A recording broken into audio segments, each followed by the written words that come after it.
nos encontramos con Anabela Caffer, le damos las buenas tardes, ¿cómo estás? Queríamos saber qué propuesta tienen para el 2023 el Museo Aníbal Montes. Bueno, antes que nada aclarar que este es un museo científico, ¿no? Un museo de ciencias naturales y que este museo investiga todas las áreas que conforman Mar Chiquita.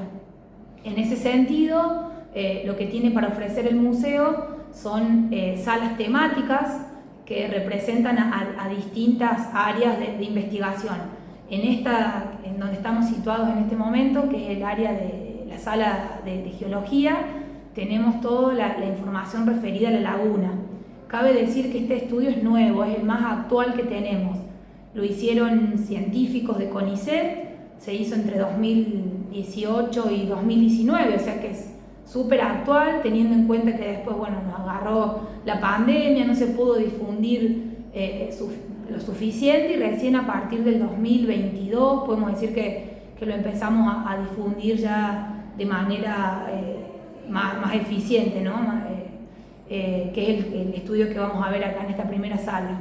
Bien, la gente cuando viene a Miramar y por primera vez al Museo Aníbal Montes, ¿qué es lo que vos rescatás que más les sorprende? El comportamiento de la laguna les sorprende mucho, el tamaño de la laguna de Mar Chiquita, la inmensidad. Nos hacen muchas preguntas acerca de la inundación, ¿no? Lo que más les asombra es el pueblo en ruinas, la parte inundada y el por qué, ¿no? Por suerte, a través de este estudio, los científicos pudieron resolver ese gran misterio, ¿no? Que era la respuesta que le debíamos a la gente, la respuesta científica, ¿no? De por qué había crecido la laguna de la manera que lo hizo en la década del 70 y a raíz de ese crecimiento se inundó Miramar. Entonces le pudimos contestar o dar esa respuesta a la gente. También le asombra mucho la diversidad de especies.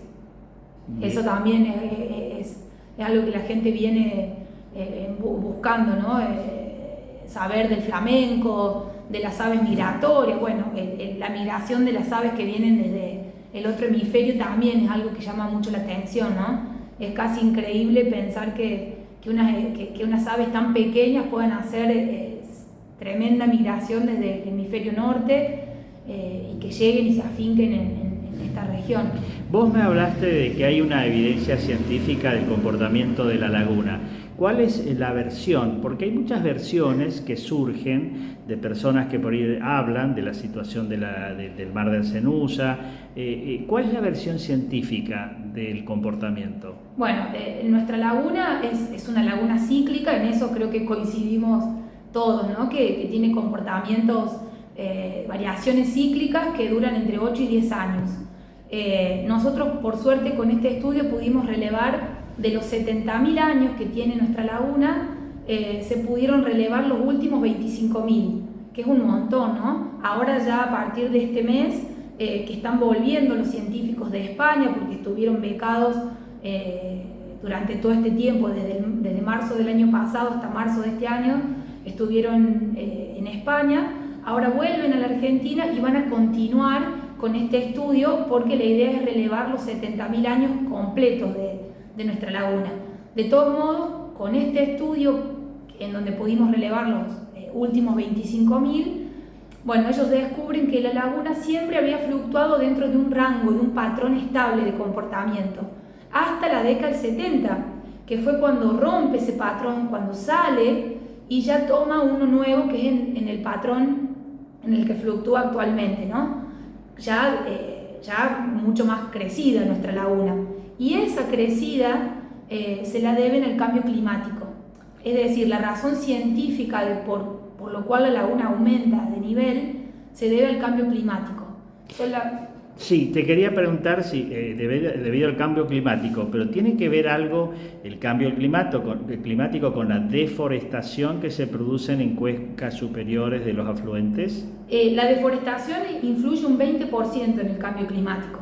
El otro 80%, según las estadísticas de la universidad, nosotros trabajamos con la Universidad de Córdoba, la universidad maneja estadísticas de la ONU, en donde estas estadísticas dicen que el 80% de la razón por la cual aumentan las temperaturas globales se debe a la quema de combustible fósil.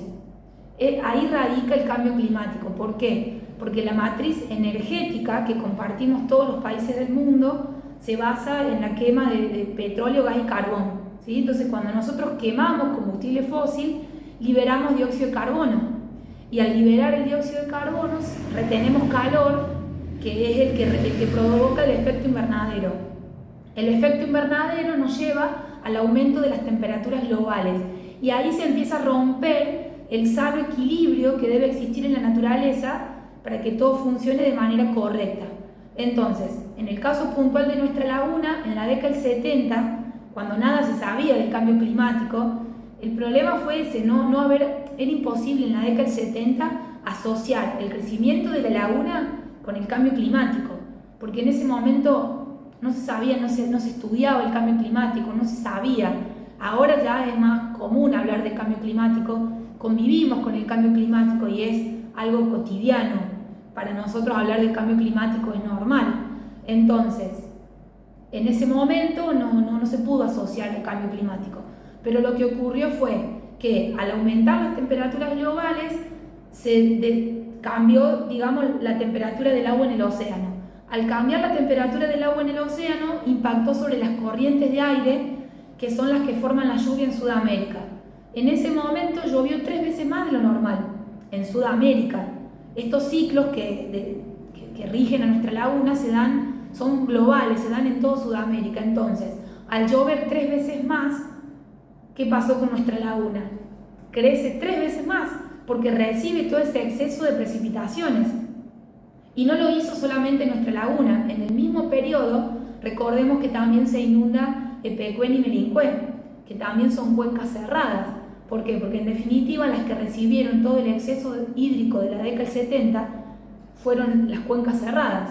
¿Los científicos llegan a una conclusión de cómo se comportará la laguna? ¿Estaremos en un descenso permanente? ¿Estaremos en algo intermitente que volverá a subir en el invierno, como a veces sucede? ¿Qué conocimiento tienen ustedes hasta el momento? En realidad, lo que siempre charlamos con nuestros investigadores es que ya no se pueden hacer estudios tan a corto plazo, no se pueden hacer estudios. De hecho, ellos estudian los ciclos, que duran entre 8 y 10 años, y son estudios justamente globales de los ciclos. ¿Cómo determinamos que estamos en un periodo húmedo? Porque cuando hacemos el promedio de las lluvias, el resultado nos da por encima de la media. Entonces eso quiere decir que Sudamérica estuvo en un periodo de humedad respecto a otras regiones del planeta que van a estar en sequía. ¿Por qué? Porque la masa de agua del planeta va a ser siempre la misma. Lo que cambia es el estado y la distribución. Entonces, si en este subcontinente de alguna manera nos está sobrando el agua, es porque está faltando en otra región. Después eso se va a compensar, ¿no? Por eso es que nosotros ahora estamos entrando en un periodo de sequía, porque ya venimos de un ciclo húmedo en donde nuestros promedios de lluvias dieron por encima de la media y ahora nos va a tocar la sequía durante los próximos 8 o 10 años. Y eso también explica un poco la bajante de la Mar Chiquita, ¿no?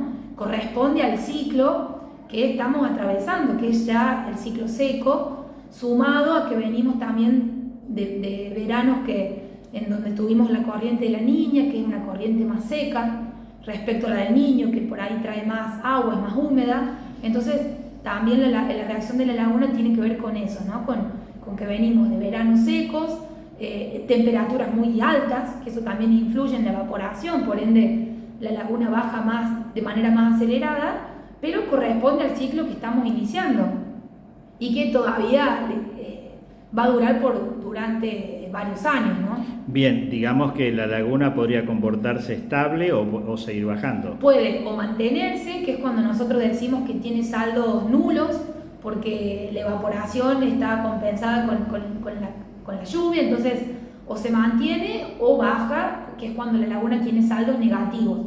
Ya saldos positivos es difícil que tenga en un periodo seco.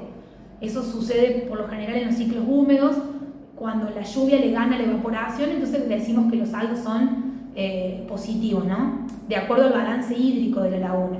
Pero ahora en ciclos secos o se va a mantener, porque no quiere decir que en los ciclos secos no llueva nunca más. Llueve menos quizás. Entonces, o se mantiene la laguna o baja, como lo que está pasando ahora, pero también tiene que ver que venimos de temperaturas muy altas porque estamos en verano, ¿no? En invierno seguramente no va a haber tanta evaporación, entonces probablemente la laguna se mantenga. No suben y bajen, pero se mantenga en este nivel.